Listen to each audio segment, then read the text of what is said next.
Good afternoon, everybody. My name is Ed Hudak. I'm the Chief of Police in Coral Gables. Joining with me in person today is Special Agent in Charge of FDLE, John Vecchio, as well as my Assistant Chief. HSI and Border Patrol actually are still part of the investigation, so they will probably handle their side later on. The reason why we're having this press conference is, as our residents know, and as you've probably seen, we had a large police presence this morning in the southern part of our city, down along Old Cutler Road. And this is how we got here. At approximately 9:35 a.m., a very alert security professional from one of our homeowners associations observed an abduction in progress.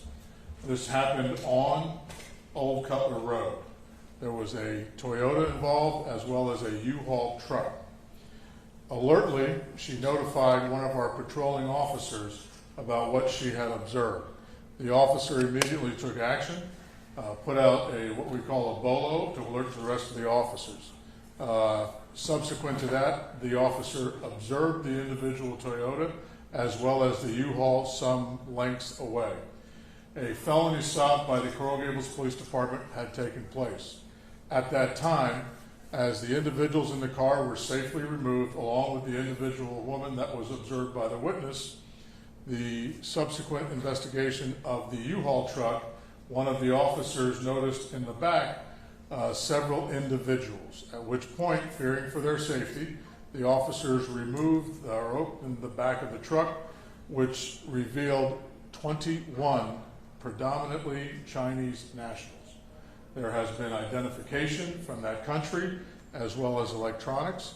Upon that, as well as the further investigation, the Coral Gables Police Department, as we usually do, had a response from HSI, Border Patrol, obviously FDLE, as well as our human trafficking detectives that are assigned to the State Attorney's Office.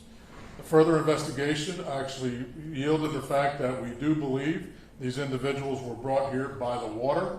When I say by the water, they were probably dropped off, or we are assuming that they were dropped off somewhere around the southern end of Coral Gables and approached on foot to the van where they were loaded into. Whether the woman that was observed possibly being abducted was trying to escape the persons that were bringing her in is still under investigation. The Coral Gables Fire Department responded to make sure that all of the individuals in the van were safe and they were medically cleared at the scene. We had additional responses from the Gables as far as where we could house those individuals that we believe were either part of the human trafficking or the illegal smuggling operation.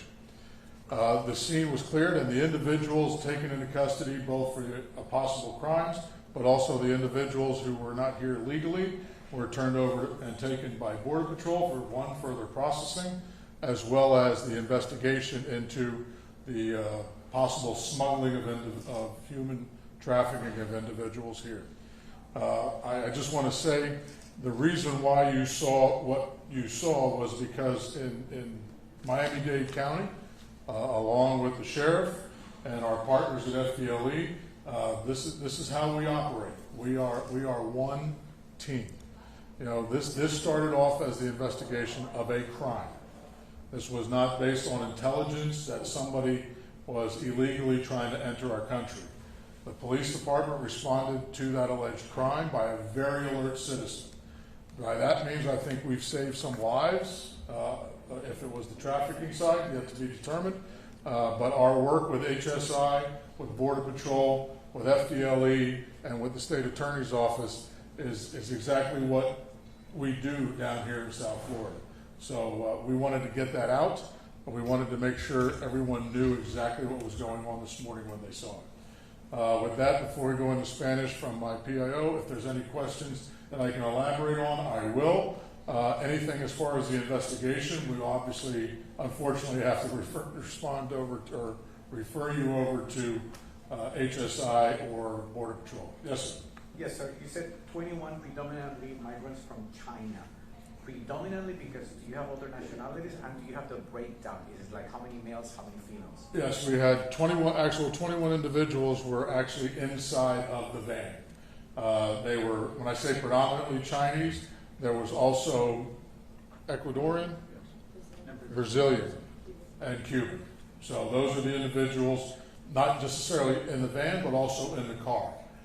We know they were Chinese nationals because there were paper, there was preliminary interviews, as well as electronic devices that were with them, that were all taken into custody, turned over to the federal agencies for further investigation. Chief, did your Marine Patrol, did they stop the vessel? Do you They know did about not. that? So, good question. Yes, I can't, I have to leave my boat guys out. When this happened, we obviously dispatched our Marine Patrol as well as the other jurisdictions that patrol the waters to see if we had a tentative, what you said, description of the boat. We checked the area. We stopped several boats, both in the bay on the way out to see if they were connected. As of yet, we have not identified that boat, but we did use our Marine Patrol assets when it came up down there. No condition were there 21 people in? Can you describe overall? They were good. It looked, they were described to me as obviously tired, but they were in good condition. Our fire department responded. Obviously, we provided any medical concerns if there were, which there was none to my knowledge, as well as water, got them out of the van, and we brought in one of our trolleys to put them in there to house them because the process is going to continue. The individuals that we believe were either part of the smuggling side or part of the abduction that was witnessed were obviously handled separately as an investigative tool and separated by the officers at the scene. How many men were involved?